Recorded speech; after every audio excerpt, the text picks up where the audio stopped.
Members of the African intelligentsia, I greet you. I come to give a clear explanation of what happened in Burkina Faso on Saturday, August 24th, 2024. That particular terror attack was of particular concern to us because of how close to the capital it was. Not that any terror attack is acceptable, or not that any terror attack is not of particular concern. They all are. But this one was too close to the capital. And I come to explain to us why it happened. I want us to start from September 11th, 2001, infamously known as the 9/11 terror attacks on America, where the aircraft flew into the Twin Towers at the World Trade Center in New York. I want us to start from there. After that terror attack on America,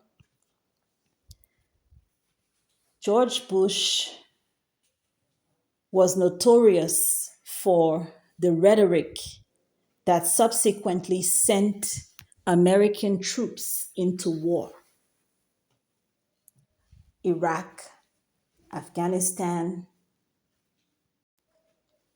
And one of the lines he was famous for was, "We send our troops into harm's way to defend our American way of life." It was all about defending the American way of life. Members of the African intelligentsia, I come this afternoon to tell you that that's what it's still about. It is still about defending the American, or I guess we can extrapolate it to the Western way of life. That is what it's still about. Defending the Western way of life. So, members of the intelligentsia, I want to explain to us exactly how this works. What happens is that we, as the continent of Africa, are the owners, are the holders of the raw materials. We have the raw materials: your gold, your iron ore, your titanium, your lithium, your diamonds. We are the holders of the raw materials, down to timber, all of that. Palm oil that's used in pharmaceuticals. We are the holders of the raw materials. What happens is that in order for them to maintain that quote unquote way of life that says we can sell cell phones to our people cheap and still make a killing, right? Corporations, Motorola, Verizon, T-Mobile, all of those corporations that produce cell phones, for example, we want to still be able to make a killing at the corporate level. That means we need to be able to sell a cell phone to our people inexpensively, where according to the purchasing power of our economy, our people can afford to buy cell phones rather inexpensively. Anybody that's working, even a McDonald's job, can afford a cell phone. But then the profit margin should still be high. That means we as a corporation and our stake and our shareholders should still be able to make a killing. What does that mean down the value chain? Further down the value chain, it means that you pretty much got it for free. That's what it means. If you want to be able to add value to it, sell it inexpensively to your people, and for your profit margins to be extremely high, extremely big, then it means that down the value chain, you got it for little or nothing. That, members of the intelligentsia, is the way of life that requires military protection. I'll say that again.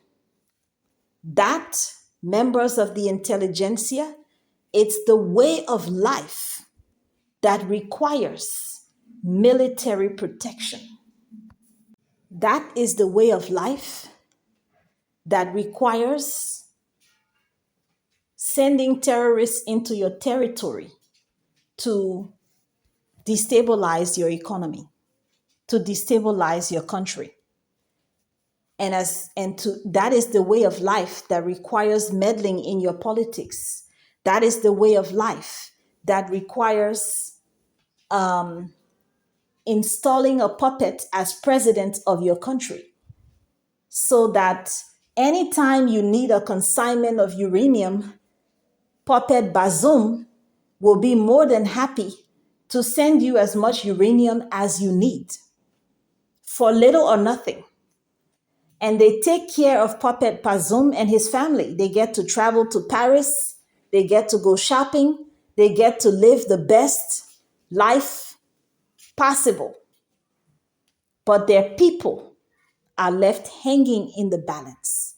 The people of Niger are left hanging in the balance.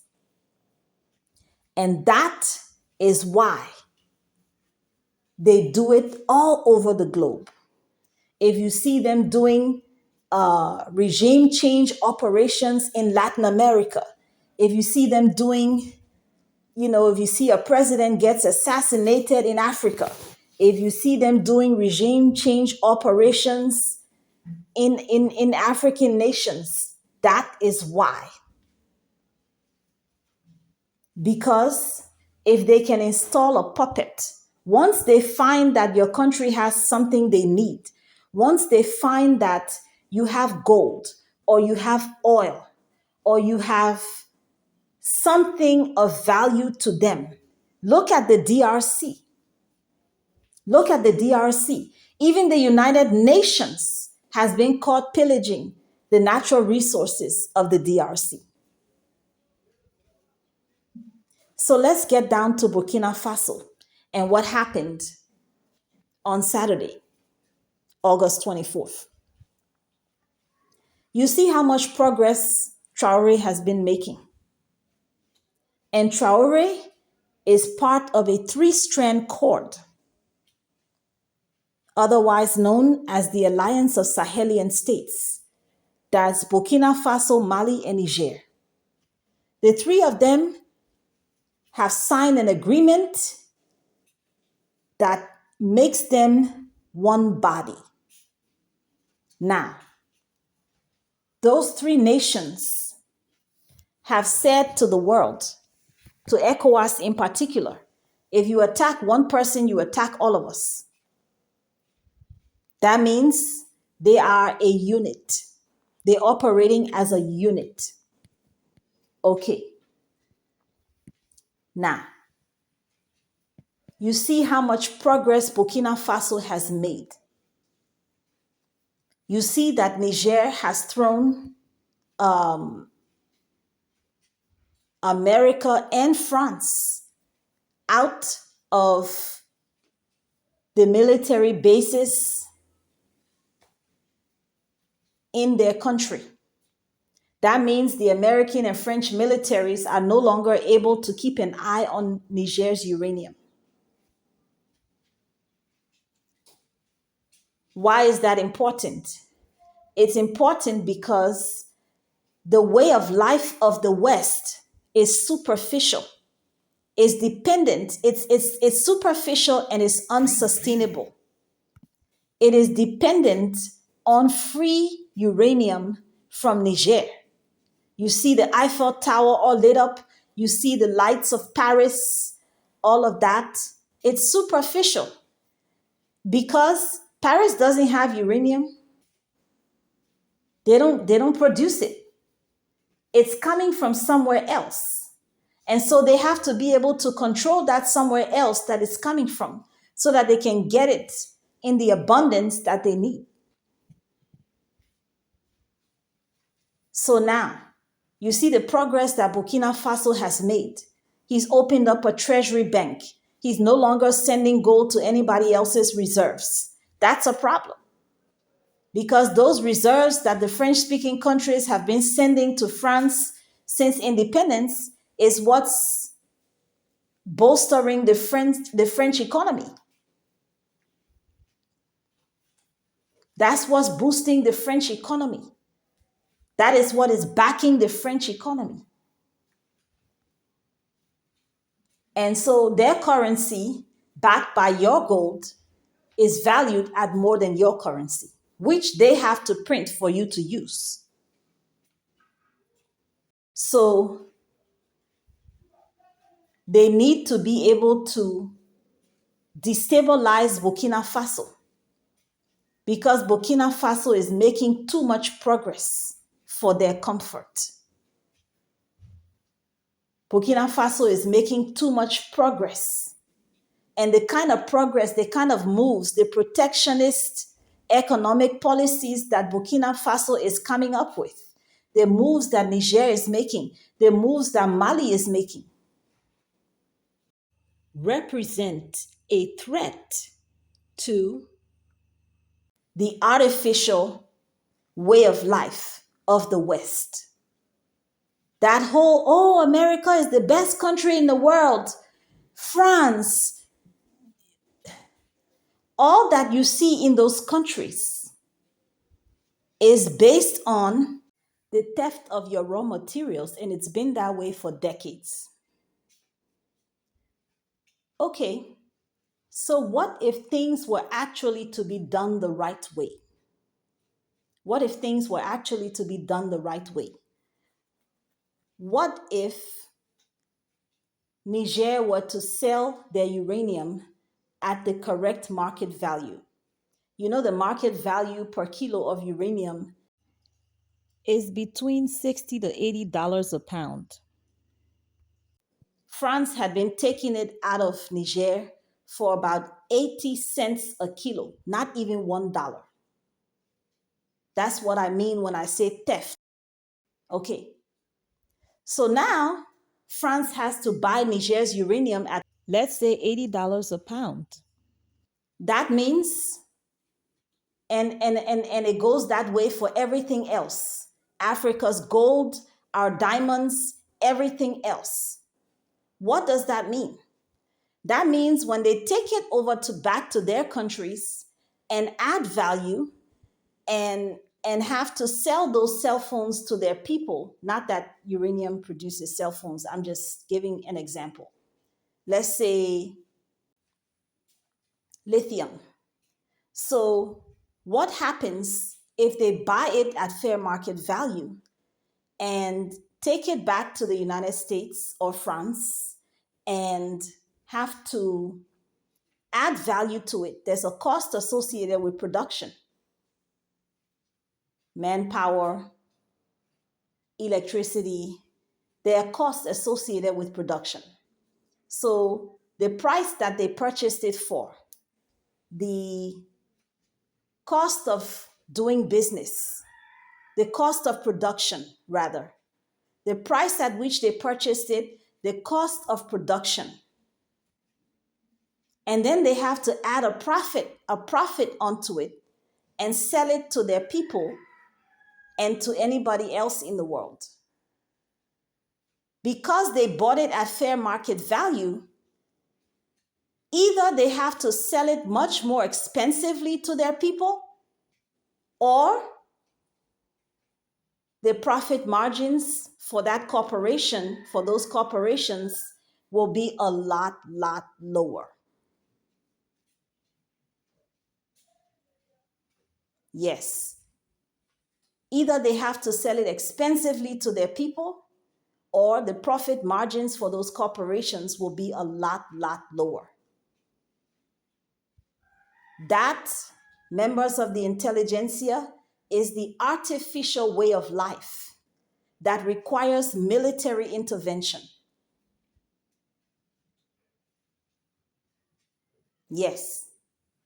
So because you don't want to play fair, because you don't want your profit margins to go down, because you want to be able to sell it inexpensively to your people, the less expensive you can sell it, the more sales you make.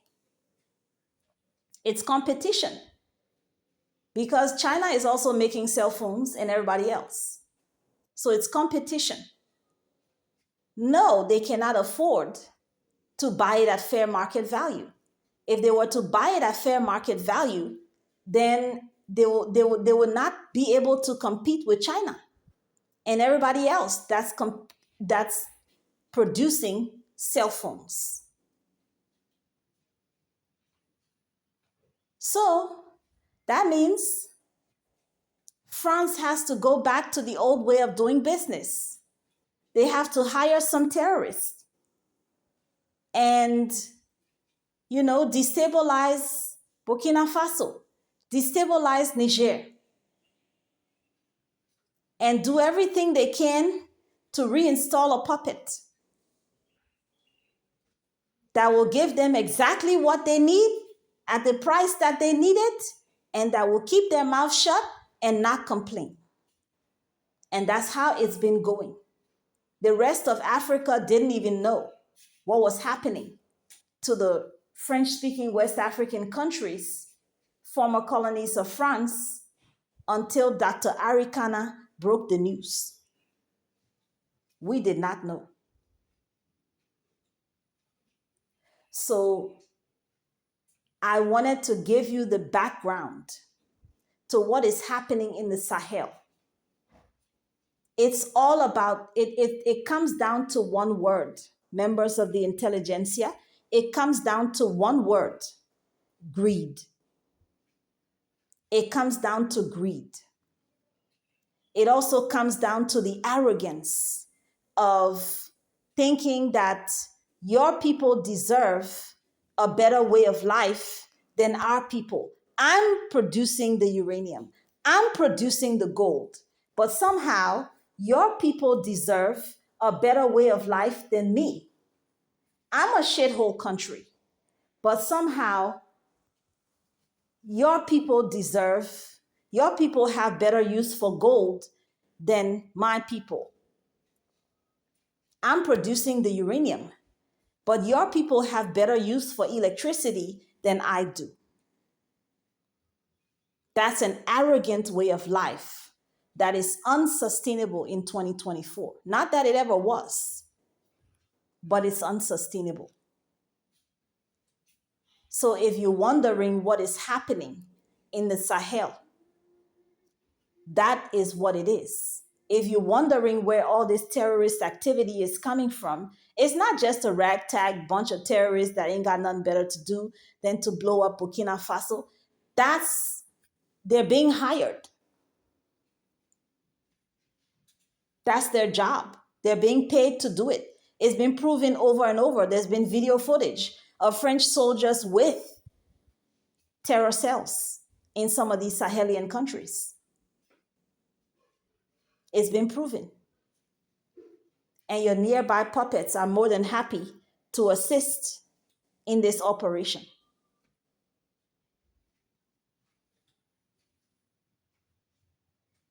So if you're wondering what happened to Burkina Faso on Saturday, this is what it's about: greed and the arrogance of thinking that they deserve a better way of life than we do. So, members of the intelligentsia, I will leave you with a recording from a video I found on Rumble that gives it to you raw, exactly how and why the West does what it does in Africa. Enjoy, and I'll see you in the next one. We have breaking news that the French did a surprise attack on the country of Niger today. They flew in an airplane with their transponders off, and they snuck into the country, and they released 16 terrorists. Victoria Nguyen went to Niger just a few days ago and gave them an ultimatum. You know, folks, this is the way we negotiate. Our country negotiates like this. You do what we want you to do, or else. Or else. That's how we negotiate. We threaten. We threaten sanctions. We threaten to withhold money. We threaten military action. We threaten countries. That's how we negotiate. That's why we are in the mess that we're in today. Because that's not how you negotiate with other countries. You don't threaten them, but that's how we have been negotiating the last 30 or 40 years. We just go to other countries. You do what we say or else. Because we have been the lone superpower in the world. We're the bully on the block, folks. We're the biggest kid in the schoolyard. We'll punch everybody in the stomach and take your glasses off and stomp on your glasses. That's the way we negotiate. That's the way we handle other nations. And that's why we're in the mess that we are in today. So what has happened is that Victoria knew it. She took her rear end over to Niger and threatened them. You better put the leader that we want back in power, or else there's going to be trouble. There's going to be hell to pay, because we're going to start an uprising in your country. We're good at overthrowing countries. We're good at doing coups. We're good at creating proxy armies and starting civil wars around the world. So we know what we're doing, and that's what she told them. You do what we want, or else. You put in the leader that you deposed a couple weeks ago. You put him back into power, or we're going to destroy you. So that has started. The war in Africa has started. 25,000 Nigerian troops are getting ready, and other countries of the ECOWAS, African Union, are getting ready to invade Niger right now.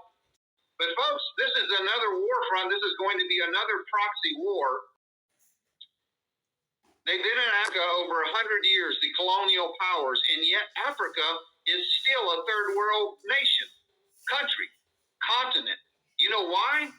Because the colonial powers from the United Kingdom, Spain, France, Germany, the United States, we have raped their country, we have raped their resources, and we have started all of these little civil wars in Africa to keep them fighting, to keep their country destabilized while we're raping all of their resources, folks. And that's exactly what France has done. They went in with a group of special forces.